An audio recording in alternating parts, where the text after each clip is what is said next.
E aí, turma, tudo bem? Eu sou a Ligia, nutricionista, tô aqui nessa live com vocês pra gente trocar todo o conteúdo que a gente tiver sobre emagrecimento pós-parto, como é que é o pós-gestação, como é que é essa nutrição materna, né? Vou contar um pouco da minha experiência, que eu sou mãe de um nenenzinho fofo, lindo, gorducho, aí de 1 ano e 4 meses agora, né? Agora nesse mês de maio, ele faz 1 ano e 5 meses, né? 2023 que a gente tá aqui, mas esse conteúdo vai ficar gravado. Mesmo assim, gravado, né? É bom chamar os amigos aí para que a gente possa interagir aqui no chat e que a gente possa trocar o máximo de informações, tirar as dúvidas, porque quanto mais pessoas estiverem interagindo, melhor. Então, se você gosta desse tipo de conteúdo, gosta do meu conteúdo, compartilhe com as pessoas que você sabe que podem se interessar por esse conteúdo também. Hoje, a gente vai falar sobre emagrecimento depois que você vira mãe. Você precisa agora de uma rede de apoio para que você possa fazer coisas básicas, né? Que é simplesmente botar um tênis e dar uma caminhada na rua. Você não tem mais como ter todo o tempo livre para você. E isso influencia muito a forma como a gente consegue se cuidar. Então eu vou trazer aqui, eu trouxe alguns tópicos aqui, alguns pontos para que a gente possa discutir desde o pré-concepção, né? Importante lembrar, se você está em uma tentante, se você é gestante, ou se você está se preparando para uma gestação, né? Ou se você já está indo pós-gestação e está querendo saber como emagrecer, como entrar na gestação bem influencia o pós. Por mais que você tenha assim, uma gestação super saudável, se você entrou já na gestação acima do peso, isso indica que você vai ter uma dificuldade muito maior no pós-parto. Então, se você é uma tentante, se você está tentando aí, né, entrar nesse processo de ser mãe, é importante que você se conscientize que essa preparação pré-gestação ela é muito interessante e muito importante, porque o pós fica muito mais fácil. Entrar na gestação saudável é muito mais fácil para a mãe do que depois. E porque durante a gestação também não é o momento de você tentar correr atrás do prejuízo, não dá para emagrecer, não dá para hipertrofiar, não dá para diminuir a celulite durante a gestação. Então, durante a gestação é o momento de você se cuidar, se nutrir o máximo possível para oferecer a melhor nutrição para aquele nenenzinho que está ali sendo criado. O corpo ele não tem condições energéticas até de hipertrofiar no momento que ele está produzindo uma placenta, que ele está produzindo os órgãos daquela criança. Então é importante se preparar muito bem antes da gestação. Comece a se preparar aí de 3 a 6 meses antes. Se precisa perder peso, se precisa se nutrir, se precisa consertar uma anemia, entrar naquela gestação mais nutrida possível é fundamental para que você possa ter um pós-gestação, que é o tema da nossa live aqui hoje, o mais saudável possível. Então, essa boa nutrição, né? E durante a gestação entender que o corpo ele quer acumular peso. O corpo quer ficar obeso durante a gestação, porque ele quer ter uma garantia de um aporte nutricional suficiente para o pós, para a amamentação. Então ele quer a sobrevivência daquela mãe e daquele nenenzinho que vai nascer, garantindo uma boa reserva energética para o pós. Então, durante a gestação, é bom a gente avaliar o peso, a manutenção do peso semanal, né? Ali vai girar em torno de 8 até 16 quilos numa gestante saudável durante a gestação. O mais importante durante a gestação também é o ganho de peso semanal. Eu posso dizer por experiência própria que eu sempre fui uma pessoa com um metabolismo muito acelerado, sempre fui esportista e durante a gestação eu pude perceber o impacto que a gestação tem no nosso corpo, né? Diminuindo o metabolismo, facilitando o ganho de peso. Tipo, teve semanas que de uma semana para outra, se eu não cuidasse das porções que eu comia, acontecia de ganhar 2, 3 quilos de uma semana para outra, o que é péssimo. Recomendado é ali de 200, 300 a 500 gramas de ganho de peso semanal. Então, por isso, se a gente também não tomar cuidado com o peso semanal durante a gestação, a gente sabe que no final a conta pode ser muito alta.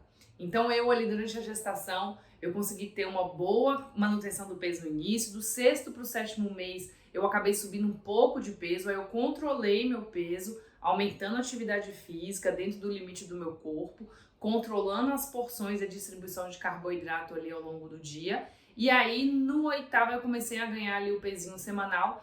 No 9º mês, como eu cheguei até muitas semanas de gestação, cheguei até 41, entrando na 42ª semana de gestação, nas 3 últimas semanas eu senti que meu peso deu uma subida grande, eu cheguei até 18 quilos de ganho de peso. O que pra mim, depois eu percebi como foi custoso esse ganho de peso a mais no final da gestação, que me deu uma sensação de desconforto nas últimas semanas, né, um inchaço maior. Na época eu lembro que eu resolvia bem esse ganho de peso semanal, né, controlando os carboidratos, comendo em pratos menores, porque eu sentia uma fome maior, né, uma sensação de hipoglicemia, então eu sentia vontade de comer muito, mas comer muito me fazia mal e ao mesmo tempo também não ajudava a controlar a fome, porque depois de 2, 3 horas a sensação de fome ela vinha do mesmo jeito. Mas enfim, a gente não tá aqui para falar da gestação, a gente tá aqui para falar dessa mãe e dessa nutrição no pós-parto, né? Quando o neném já tá aqui e que você organizou a casa já, que você pensa assim, agora, né? Preciso resgatar meu corpo, preciso voltar no meu peso de antes, preciso sentir que meu corpo está dentro de um saudável, que está dentro de uma sensação agradável, estética para mim.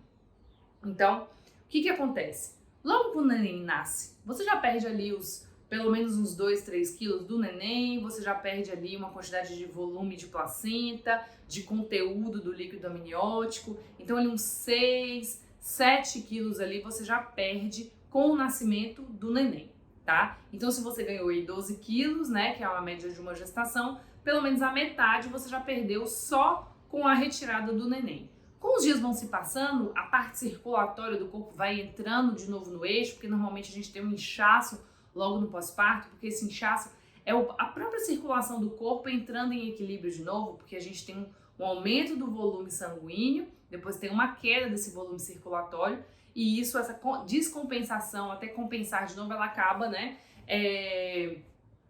como é que eu posso dizer? Ela acaba se desorganizando. Então, lá pro 3º, 4º dia, você já tem aí uma perda de pelo menos aí uns 7, 6, 7 até 8 quilos com essa regulação da circulação e com a descida, né, com a saída do neném e da placenta. E aí, o que acontece? Nos primeiros dias, às vezes você tá tão ali embalada naquela maternidade, na mudança hormonal, até na demanda de um dia para o outro você tá com a barriga, de um dia para o outro você tem uma pessoa para cuidar, né, o tempo todo. E aquele ciclo, né, vicioso, que é amamentou, tentou amamentar para quem tentou amamentar, dormiu, arrotou, dormiu, trocou a fralda, acordou, fica ali alguns minutinhos acordados, depois come de novo, faz cocô, arrota e dorme. Então é um ciclo que não para. E esse ciclo, por mais que a mãe tenha uma rede de apoio, ele é muito cansativo, né? Então esse ciclo muito vicioso, né? Essa variação de ciclos faz com que qualquer mãe se sinta cansada. E outra que você não pode ali fazer muita coisa, tem os despertares noturnos, ainda que aquela mãe tenha ajuda, que tem alguém que fique de noite com o neném, né? Ela se sente ali o tempo todo em estado de alerta, às vezes ela não consegue dormir direito. Então o próprio cansaço, ele reduz um pouco o apetite, né? A pessoa começa a perceber uma perda de peso contínua nas primeiras semanas, né? Uma falta de apetite pelo cansaço extremo. Eu me lembro que logo o neném nasceu, a gente não tinha nenhum apoio, né, à noite, a gente ficava só eu e o pai ali com o neném. Então o cansaço era tão grande que no final do dia, eu que sempre fui acostumada a jantar, comer comida à noite, né, como jantar, eu comia uma fruta e eu não tinha mais fome, né, e fora que assim, a sensação de desconforto do corpo pós-cirúrgico ou pós-parto natural, ele gera um desconforto que faz você ficar assim meio inapetente. Então nas primeiras semanas, logo que o neném nasce, é uma semana onde a mãe ela normalmente não tem muita fome, ela não se sente muito ali disposta para comer em excesso, ela tá muito preocupada com o neném. Então é um momento onde normalmente, né, essa pessoa, essa mãe, ela vai ter aquela perda de peso ali natural do pós-parto e não ingestão muito grande. Quando o leite desce, lá pro 10º dia, 7º dia ali, quando você tem realmente aquela produção de leite em oferta grande, o que acontece normalmente com a mãe? Você vai ter normalmente uma demanda energética que começa a subir cada vez mais. Aí você começa já a se adaptar àquela nova rotina, você começa a ficar ansiosa porque você percebe que não dá para fazer muita coisa, né, ali com aquele nenenzinho, aí você começa a querer sair de casa, não pode, a rotina começa a ficar um pouco mais maçante, e daí você começa a sentir uma mistura de ansiedade, e a ansiedade gera queda de serotonina e mais vontade de comer, E você começa a ter também uma produção energética, de uma demanda energética maior por conta da produção do leite. E aí essa produção do leite, se você conseguir amamentar o neném de forma exclusiva, ela vai te demandar aí 700, 1000 calorias a mais para a produção de leite. Então é uma quantidade energética muito grande. É natural que a gente comece a sentir muita fome e muita sede, certo? Porque realmente é uma maratona amamentar. Aí você começa a perceber aquela amamentação ali de 40 em 40 minutos, de 1 em 1 hora, às vezes de 2 em 2 horas, se é livre demanda, se não é, se você vai tentar organizar ali o aleitamento do neném, se você vai tirar leite com a bomba, tudo isso vai, todas essas variáveis demandam aí um cálculo calórico que vai variar praticamente, gente, 1000 calorias no dia, como se fosse ali 4 pratos de almoço, né? 3 pratos de um almoço a mais. E aí você começa a aumentar muito a fome, é natural que a gente aumente muito a fome. Você vai ter também uma sensação de hipoglicemia, não sei se vocês estão aí, amamentam, já amamentaram, ou no pós-parto você sentiu essa mistura de ansiedade e aumento real da fome, porque você precisa comer para produzir o leite. Muita gente fala assim, porque tem que comer milho, porque tem que comer mingau, porque tem que comer para produzir leite, tem que tomar chá da mamãe para a produção de leite. A produção de leite ela está totalmente associada ao estímulo da demanda, que é a sucção do neném, e uma oferta calórica e de água, de líquido. A ingestão de líquido influencia às vezes muito mais do que a demanda energética que você está comendo. E se é milho, se é aipim, se é batata, não importa. O importante é ser uma fonte de carboidrato. Você precisa de fontes de carboidrato recorrentes para que você possa ter energia para produzir o leite. Essa associação com o milho é uma associação mais assim, por conta da oferta calórica. Normalmente os animais são alimentados com milho para produzir mais leite, então acaba se associando isso à produção do leite da mãe. Aí o que acontece? Você começa ali eu pelo menos amamentei de forma exclusiva até os 6 meses, associada à minha privação do sono, então eu comecei a sentir muita fome. Eu tive uma perda de peso ali inicial, no primeiro mês, grande. Eu me lembro que eu cheguei ali, eu tava com 80 e poucos quilos, cheguei a 74, 75 no primeiro mês. Meu peso antes da gestação, meu peso habitual é ali 65 quilos, entre 65 e 68. Então ainda faltavam 10 quilos para eu perder, né, depois do primeiro mês. E aí eu fui tranquilamente, esqueci meu peso, eu falei, olha, eu vou amamentar de forma exclusiva, vou me alimentar saudável, até porque eu tinha medo de me alimentar mal, isso influenciar nos gases do neném, piorar os gases que já são normais, né, na primeira fase do neném ali. E depois eu me preocupo com o meu peso. Então no primeiro mês entrei na casa dos 70 quilos, com a saída do neném. Meu neném era um neném muito grande, meu neném amamentava muito, então a sensação que eu tinha é que eu era sugada. Eu não amamentava, eu era sugada.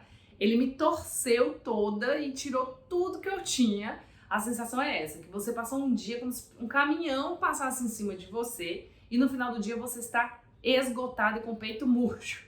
Essa é a sensação de quem amamenta de forma exclusiva, né? Então, vamos pensar em quem amamenta de forma exclusiva para a perda de peso.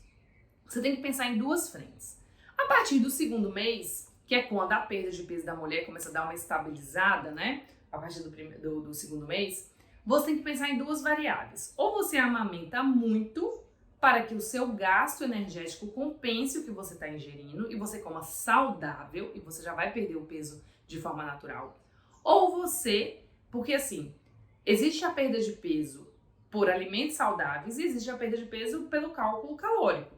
Mesmo que você não coma um alimento saudável, o cálculo calórico daquele alimento, se for menor do que o que você necessita, por um cálculo matemático de ingestão, né? Ingestão calórica menor do que você gasta, a tendência é que você perca peso.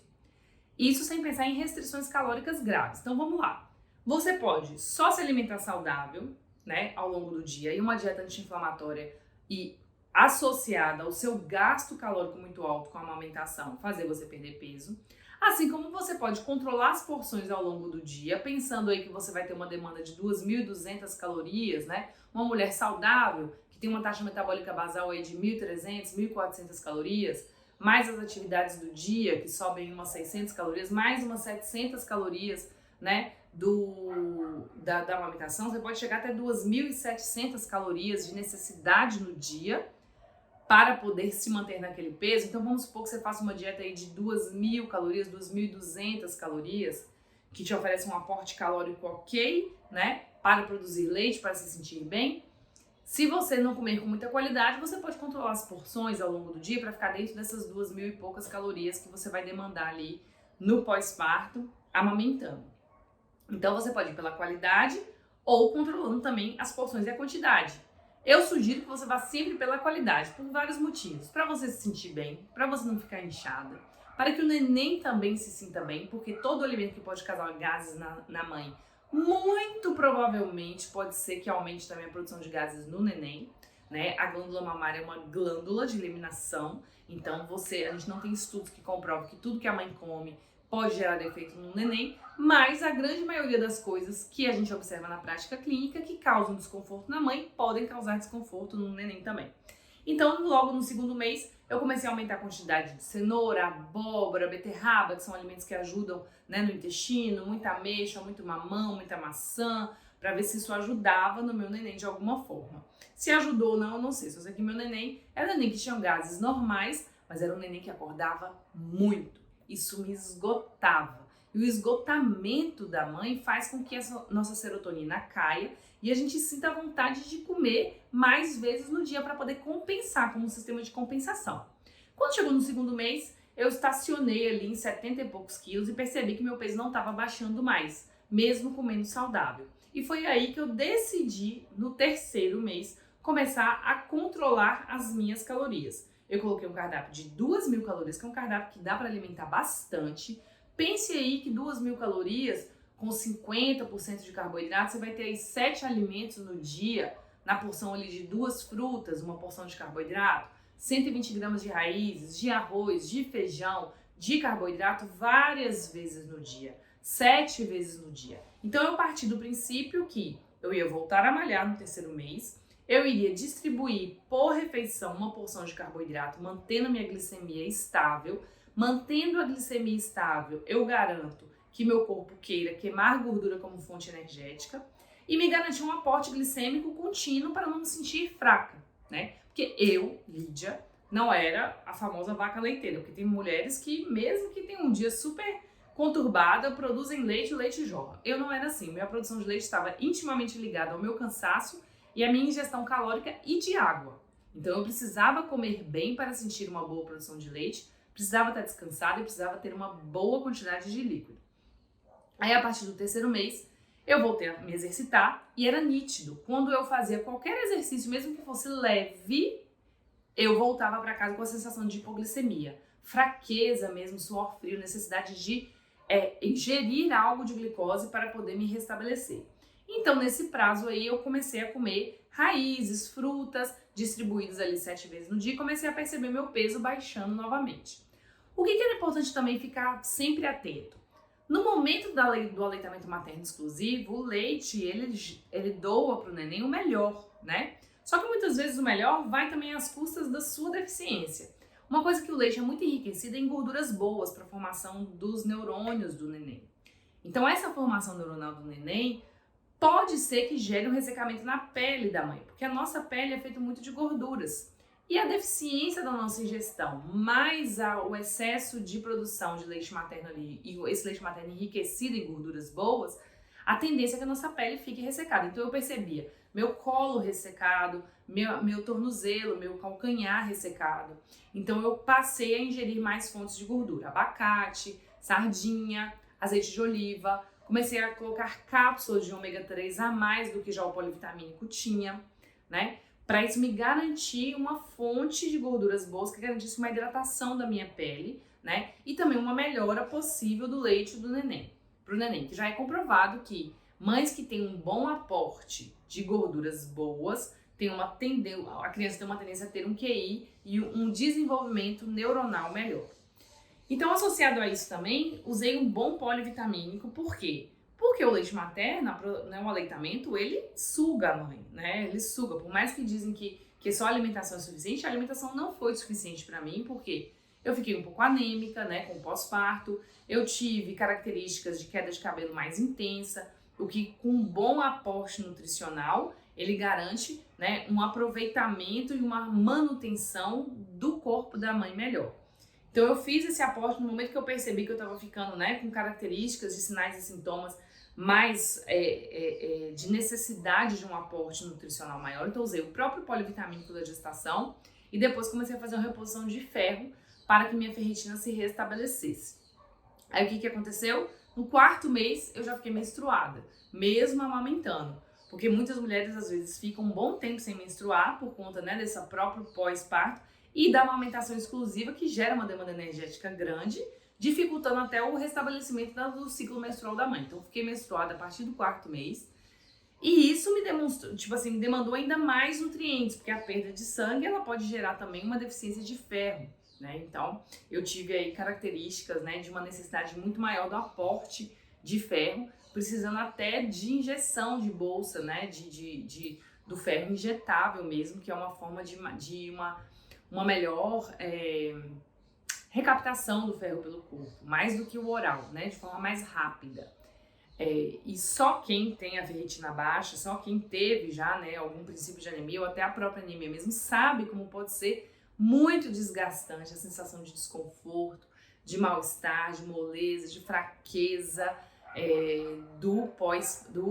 dessa sensação de anemia para a mulher, né? Nós mulheres precisamos estar com mais vitalidade, como mães precisamos estar com energia alta para que a gente possa dar conta ali do nenenzinho, se sentir viva, se sentir disposta, né? Que já tem toda uma demanda do dia a dia, a demanda do neném também, né? Essa demanda do neném, das noites, às vezes, muitas vezes intercortadas ali e tal. Então, a partir do 2º, 3º mês, eu voltei a malhar e comecei a controlar minha distribuição de carboidrato. Eu não restringi carboidrato, não. Eu só fiz uma distribuição. Essa distribuição já é suficiente para que você consiga perder peso, tá? Distribuir carboidratos, evitar grandes concentrações de carboidrato, então. Distribuição de carboidrato, um bom aporte de ômega 3, avaliação dos seus exames para ver se você está com alguma anemia, alguma deficiência, avaliação dos seus sinais e sintomas. Já tem a queda de cabelo ali normal do 3º mês, mas uma queda de cabelo muito proeminente, muito exacerbada. Pode ser também uma deficiência de ferro de forma mais intensa. Então é bom vocês ficarem atentas a isso, né? Aos seus sinais e sintomas. E aí o que aconteceu? Quando eu voltei para a atividade física, eu não estava dando conta. Eu sentia que mesmo comendo muito, a atividade física estava sendo contradizente com a produção do meu leite. Então eu decidi, olha, eu vou parar minha atividade física. Então no final do 3º mês pro 4º, 5º, eu parei a atividade física e fiquei só caminhando com o meu neném. Então eu juntava o útil ao agradável. Eu pegava o neném, botava no carrinho, saía para caminhar com ele, ele tirava uma soneca e aí aquilo me garantia um gasto calórico sem tanto esforço. Porque a academia em si me gerou uma demanda energética muito grande, eu não dei conta. Eu não me sentia disposta. Eu não sei explicar, né? Eu acho que só quem é mãe sabe isso. Que você percebe os sinais e sintomas do seu corpo, o limite do seu corpo. Então, pra mim, não foi uma boa estratégia. Não foi uma boa estratégia voltar a malhar com 3 para 4 meses. Aí eu parei de malhar, comecei a caminhar. E aí eu falei assim, quando ele começar a introdução da alimentação, eu volto a malhar, porque eu já vou sentir que meu corpo já não vai ser essa necessidade produtiva, energética, né, do leite materno. E aí eu tenho uma garantia de que eu posso ir malhar sem ser a principal fonte alimentar do meu filho. E aí a gente voltei a malhar, comecei a perder peso de novo, e aí com 3 meses para 4, com 6 meses, eu voltei pro meu peso de 68 quilos. Então foi uma perda de peso gradual. O ideal da perda de peso é que você faça uma perda de peso aí de 1 a 2 quilos por mês. É uma perda de peso considerada saudável para o pós-parto. Se você não consegue amamentar, se você não optou por amamentar, qualquer que seja o motivo, e que o seu neném está usando fórmula, você tem que ter um cuidado redobrado. Por quê? Porque você está em casa, muitas vezes de licença maternidade, né? O neném ali está demandando muito, mas você não está produzindo leite, então você pode voltar para uma restrição, pode fazer uma restrição calórica maior, de 1.300, 1.400 calorias, que vai dar aí mais ou menos 8, 9, 10 porções de comida no dia, né? Para porções de comida, você considera ali 150 calorias ali na média, 2 ovos, 120 gramas de raízes, 2 frutas, seria uma porção de comida, né? Metade do prato de verduras, você contabiliza ali entre 9 e 10 porções de comida no dia, que vai te garantir um aporte energético e nutricional bom, lembrando que você tem que se nutrir muito, porque a gestação te roubou muitos nutrientes, né? Te roubou não, a gente doou pro nosso nenenzinho fofo e lindo aqueles nutrientes para que ele nascesse o mais lindo e saudável possível. E você já pode fazer uma restrição calórica. Atenção às mães, é o que vou chamar a atenção de novo. As mães que estão aí amamentando, né, no pós-parto, elas precisam se nutrir bem e grandes restrições calóricas para uma perda de peso rápida não adianta, você vai se definhar e você vai diminuir, tem o risco de diminuir a produção de leite. A única coisa que faz a produção do leite parar é o neném parar de sugar, ou você tem um choque emocional muito grande, ou você faz uma restrição muito absurda, assim, tipo 1.000 calorias, 1.200 calorias, muito grande de energia, certo? Então você precisa realmente comer mais. Não precisa ser necessariamente mingau e milho, pode ser qualquer outra fonte de carboidrato, batata, aipim, cuscuz, tapioca, banana da terra, frutas, arroz, feijão, mas você precisa realmente ter um aporte um pouco maior, como eu falei lá no início do nosso bate-papo. E aí, pensando nisso, né, você vai começar a depender da sua estratégia aí de exercício físico, você vai começar a partir do 6º mês já pensar numa possível melhora da composição corporal. Porque se tem uma coisa que a gestação faz, é modificar totalmente a nossa composição corporal. A composição corporal parece que sua massa muscular, ela dissolveu, né? Os hormônios gestacionais, a própria idade também, às vezes a maior parte das gestantes hoje, a partir de 30 anos, 35 anos, que foi o meu caso, né? Eu tive neném mais velha, e aí a nossa massa muscular vai pro buraco. Então aí você pode começar a pensar em fazer uma musculação para poder conseguir ter um retorno do tônus muscular, da qualidade muscular. Dá sim para usar whey protein, creatina mesmo amamentando. Lembrando aí que a partir do 6º mês você vai ter aquela amamentação mais espaçada. Uma estratégia que eu usei foi, eu amamentava de manhã quando ele acordava, amamentava no início da tarde, mas eu procurava não amamentar em outros horários do dia para que não se interferisse no aporte de comida dele. E eu acho que isso me ajudou, de uma certa forma, a fazer com que ele comesse mais, né? Eu sei que tem algumas mães que voltam a trabalhar o dia todo e isso faz com que elas prefiram mamar bastante no final do dia, quando elas chegam em casa, até para um vínculo, né, do neném com a mãe, que às vezes a mãe fica o dia todo fora, e isso às vezes influencia na não aceitação da comida da criança. Mas para mim, funcionou bem amamentar de manhã e de tarde e sempre oferecer comida nos outros horários. Eu oferecer comida de noite, aquele jantarzinho ali, eu comecei com abóbora, bastante abóbora, que a abóbora é bem digestiva ali pro neném. E isso facilitou o sono dele, ele melhorar o prolongamento do sono e ele não ficar dependendo de leite materno o tempo todo.